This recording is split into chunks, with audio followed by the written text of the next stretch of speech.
morning explorers, I am Diya Sharma and I would like to welcome you all to this channel. I hope you are all doing fantastically well.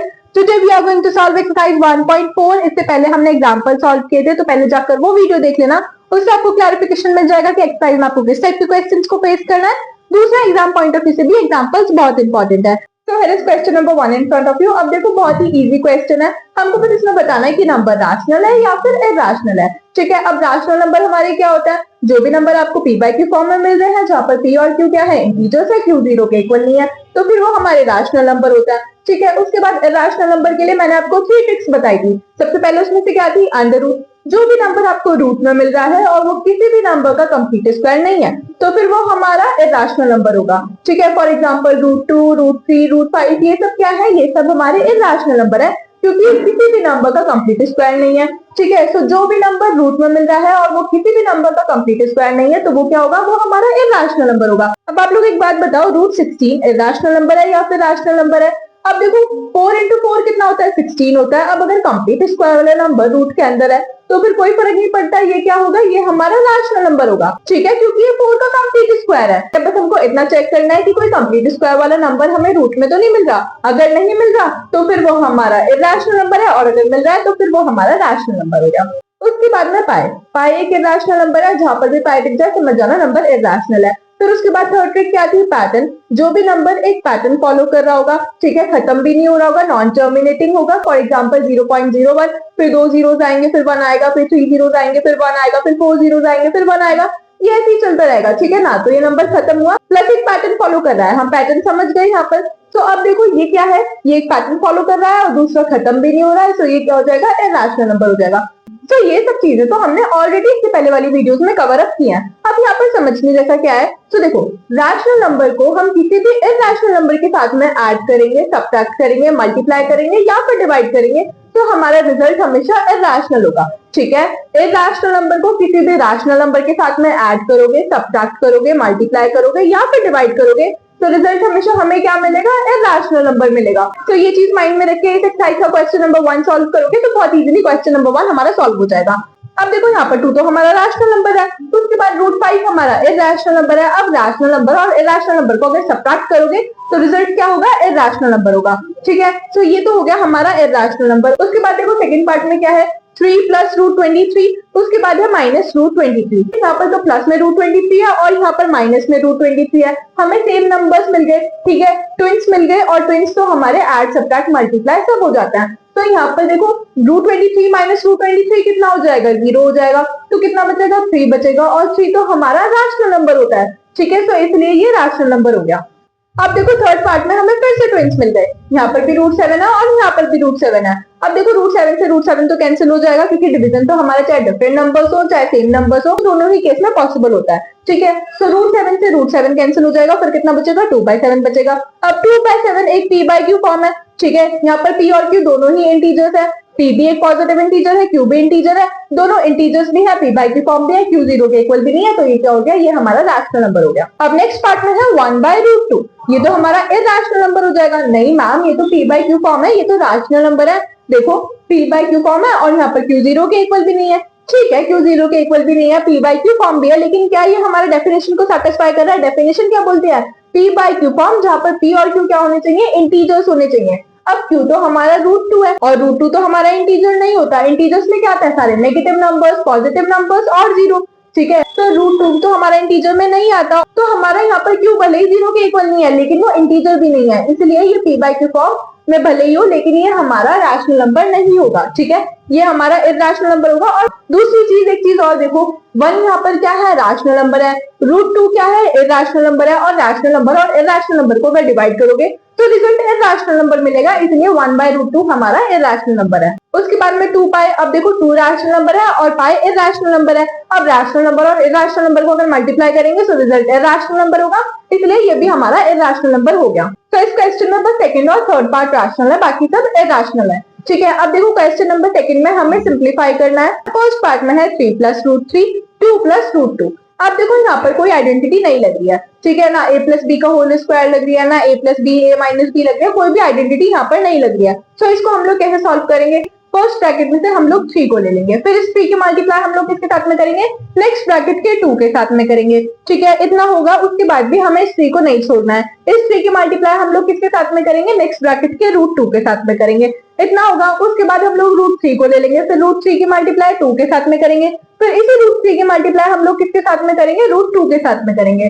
ठीक है, तो इसको हम लोग simply फिर ऐसे solve कर लेंगे। पर आपको एक चीज का ध्यान रखना है कि सेम नंबर्स में एडिशन, सब्ट्रैक्शन, मल्टीप्लिकेशन, डिवीजन सब कुछ पॉसिबल है, लेकिन डिफरेंट नंबर्स में एडिशन और सब्ट्रैक्शन पॉसिबल नहीं है। ठीक है, डिफरेंट नंबर्स के केस में मल्टीप्लिकेशन और डिवीजन हो सकता है, लेकिन एडिशन और सब्ट्रैक्शन नहीं हो सकता। इस चीज को माइंड में रखोगे तो कैलकुलेशन में कभी भी मिस्टेक नहीं होगी। ठीक है, अब देखो नेक्स्ट क्या है, 3 + √3, उसके बाद में 3 - √3। अब यहाँ पर तो a + b और a - b का यूज हो रहा है, जहां पर a का काम कौन कर रहा है, 3 कर रहा है, और b का काम कौन कर रहा है, √3 कर रहा है। अब देखो a + b, a - b किसके इक्वल होता है, a² - b²। इसके हेल्प से हम लोग इसको सिंपली सॉल्व कर देंगे। अब नेक्स्ट पार्ट में है √5 + √2 का होल स्क्वायर। ठीक है, अब यहाँ पर a + b का होल स्क्वायर का यूज हो रहा है, वो कितना होता है, a² + b² + 2ab। यहाँ पर a का काम कौन कर रहा है, √5 कर रहा है, और b का काम कौन कर रहा है, √2 कर रहा है। ठीक है, हमको सिंपली इन वैल्यूज को पुट करना है और उसके बाद हमको हमारा आंसर मिल जाएगा। फिर अब नेक्स्ट पार्ट में है √5 - √2, √5 + √2। फिर से यहाँ पर a + b, a - b लग रहा है। ठीक है, अब देखो a² - b²। अब यहाँ पर a का काम कौन कर रहा है, √5 कर रहा है, और b का काम कौन कर रहा है, √2 कर रहा है। आपको सिंपली वैल्यूज को पुट करना है और उसके बाद आपको आपका आंसर मिल जाएगा। तो अगर आप लोग को आइडेंटिटीज अच्छे से याद होंगी तो आप लोग इस टाइप के क्वेश्चंस को बहुत इजीली सॉल्व कर लोगे। ठीक है, एक तो आपको सारी आइडेंटिटीज याद होनी चाहिए, दूसरा आपको पता होना चाहिए कि same numbers add, subtract, multiply, divide सब हो जाएंगे, लेकिन डिफरेंट नंबर्स ऐड और सब्ट्रैक्ट नहीं होंगे और मल्टीप्लाई, डिवाइड हो जाएंगे। अगर आप लोग इतनी सी चीज माइंड में रखोगे तो आप लोग बहुत इजीली इस टाइप के क्वेश्चंस को सॉल्व कर लोगे। अब क्वेश्चन नंबर 3 में देखो क्या बोल रहा है कि पाई इज इक्वल्स टू में है c/d, जहां पर c क्या है, सर्कमफ्रेंस है, और d हमारा डायमीटर है। अब ये बोल रहे हैं कि ये जो c/d है ये तो एक p/पाई की फॉर्म है। ठीक है, व्हिच मींस कि ये क्या है, एक रैशनल नंबर है, और पाई तो हमारा इरैशनल नंबर होता है, और रैशनल नंबर और इरैशनल नंबर तो कभी इक्वल हो ही नहीं सकते। लेकिन यहाँ पर तो हमें क्लियरली ये लोग इक्वल दिख रहा है। ठीक है, सो ये कैसे पॉसिबल है, लेकिन ये कहाँ से आया, pi is equal to circumference upon diameter, ये कहाँ से निकल के आया, पहले तो हम लोग यही देख लेते हैं। देखो जो हमारा सर्कमफ्रेंस होता है वो किसके इक्वल होता है, 2πr के इक्वल होता है, विच मीन्स 2 × पाई × r। ठीक है, अब देखो यहाँ पर अगर मैं 2 और r की मल्टीप्लाई करती हूँ तो ये कितना होगा, ट्वाइस ऑफ रेडियस। तो क्या ये हमारा डायमीटर के इक्वल होगा, है ना। तो ये तो हो गया हमारा d। उसके बाद में पाई हम लोग एज इट इज रखते हैं। अब अगर मैं इसको सॉल्व करूंगी तो pi is equal to c/d ही आएगा। ठीक है, अब देखो यहाँ पर क्या है, ये यहीं से निकल के आया कि पाई किसके इक्वल है, सर्कमफ्रेंस अपॉन डायमीटर के इक्वल है। अब देखो ये होने के दो रीजन हैं, या तो ये c/d एक अप्रॉक्स वैल्यू हो, ठीक है, या तो ये c/d क्या हो, अप्रॉक्स वैल्यू हो। फॉर एग्जांपल जैसे हमारा पाई इज इक्वल टू 22/7 होता है। ठीक है, ये 22/7 एक p/q फॉर्म भी है, यहाँ पर p और q दोनों इंटीजर्स भी हैं और q 0 के इक्वल भी नहीं है। ठीक है, 22/7 तो हमारा एक रैशनल नंबर है। अब ये कैसे पाई के इक्वल है, तो ये क्या है, ये एक हमारी अप्रॉक्स वैल्यू है, ये कोई एग्जैक्ट वैल्यू नहीं है, ये एक अप्रॉक्स वैल्यू है जो हम क्वेश्चंस को सॉल्व करने के लिए लेते हैं। ठीक है, तो ये तो पॉसिबल है कि पाई हमारे 22/7 के इक्वल हो सकता है, लेकिन ये एक अप्रॉक्स वैल्यू है। तो इसका एक ये रीजन हो सकता है कि या तो ये c/d भी एक अप्रॉक्स वैल्यू हो, ठीक है, या तो ये कोई एग्जैक्ट वैल्यू ना हो, या तो ये कोई अप्रॉक्स वैल्यू हो, तो भी ये पॉसिबल है। या फिर इसका एक तरीका और क्या है, देखो या तो हो सकता है इसमें से एक रैशनल हो और एक इरैशनल हो, और जब भी हम लोग रैशनल और इरैशनल नंबर को डिवाइड करेंगे तो रिजल्ट क्या आएगा, इरैशनल नंबर आएगा। ठीक है, तो एक केस ये भी पॉसिबल है। अब क्वेश्चन नंबर 5 में हमें √9.3 को नंबर लाइन पे लोकेट करना है। ठीक है, अब तक हमने √5 को रिप्रेजेंट किया था, √3 को रिप्रेजेंट किया था, √2 को रिप्रेजेंट किया था, लेकिन √9.3 को रिप्रेजेंट करने का तरीका थोड़ा सा डिफरेंट होगा। अब उसको हम लोग कैसे करेंगे, तो देखो एक एक स्टेप बहुत ध्यान से देखना। सबसे पहले आपको एक स्केल लेना है। ठीक है, स्केल ले लिया। अब नेक्स्ट क्या करना है, नेक्स्ट आपको एक लाइन ड्रॉ करनी है। ठीक है, 9.3 मेजर करके 9.3 मेजर कर लो और एक लाइन ड्रॉ कर दो। अब जैसे हमारा ए बी क्या हो गया, 9.3 हो गया, इतना हुआ। उसके बाद इस लाइन को थोड़ा सा आगे और एक्सटेंड कर दो। अब इसी लाइन पे 1 सेंटीमीटर आगे एक पॉइंट मार्क कर दो। ठीक है, फॉर एग्जाम्पल सी मार्क कर दिया 1 सेंटीमीटर आगे, और हमारा बीसी का डिस्टेंस कितना है, 1 सेंटीमीटर है। सबसे पहले क्या किया, 9.3 ड्रॉ किया, उसके बाद उससे 1 सेंटीमीटर आगे एक पॉइंट मार्क कर दिया। अब नेक्स्ट हमें चाहिए एसी का मिड पॉइंट। अब एसी का मिड पॉइंट कैसे लेके आएंगे, अब देखो कंपास को एसी से मोर देन हाफ ले लो। ठीक है, कंपास को एसी से मोर देन हाफ ले लो। उसके बाद एक आंख ऊपर भी पुट कर दो, एक आंख नीचे भी पुट कर दो। फिर ऐसी सेम चीज हमें ए से करनी है। ए से एक आंक ऊपर भी पुट कर देंगे और नीचे भी पुट कर देंगे, ठीक है। उसके बाद सिंपली इसको ज्वाइन कर देंगे और ये जो पॉइंट आएगा ये होगा हमारा मिड पॉइंट। अब हमको एसी का मिड पॉइंट भी मिल गया, ठीक है। लेट्स सपोज कि ये हमारा पी है। अब यहाँ पर क्या हो गया, AP is equals to PC, क्योंकि हमारा पी क्या है, मिड पॉइंट है। किसका मिड पॉइंट है, एसी का मिड पॉइंट है, ठीक है। तो ये भी हो गया। अब देखो इस पी पॉइंट पे अपना कंपास रखो, ए तक का डिस्टेंस मेजर कर लो और उसके बाद एक सेमी सर्कल ड्रॉ कर दो। ये सेमी सर्कल सी तक आएगा, ठीक है। अब ये जो हमारा बी पॉइंट है, अब इस बी पॉइंट से एक 90 डिग्री का एंगल ड्रॉ करो। 90 डिग्री का एंगल मार्क करने के बाद में ये जहां तक स्ट्रेट लाइन हमारा सेमी सर्कल के पॉइंट को टच करेगी वहां तक इसको टच करवा दो, ठीक है।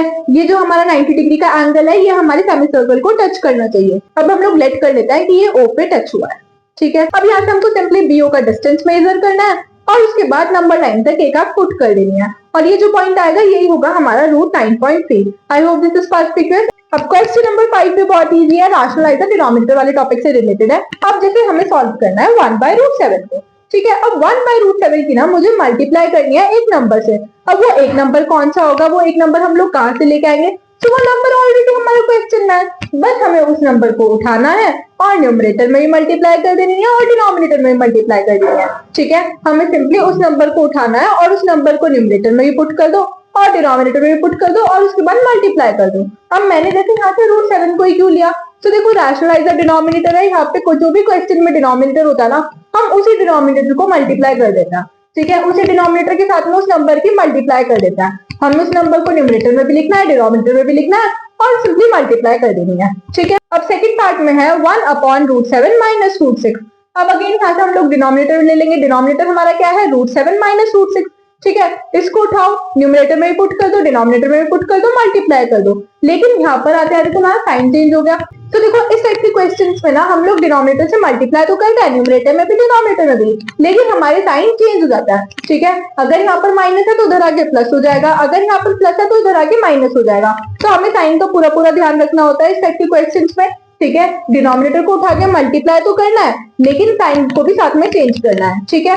अच्छा इससे पहले वाले पार्ट में हमने 1/√7 को सॉल्व किया था। अब यहाँ पर √7 तो प्लस का था तो ये भी साइन चेंज होना चाहिए था, इसका साइन तो चेंज नहीं हुआ।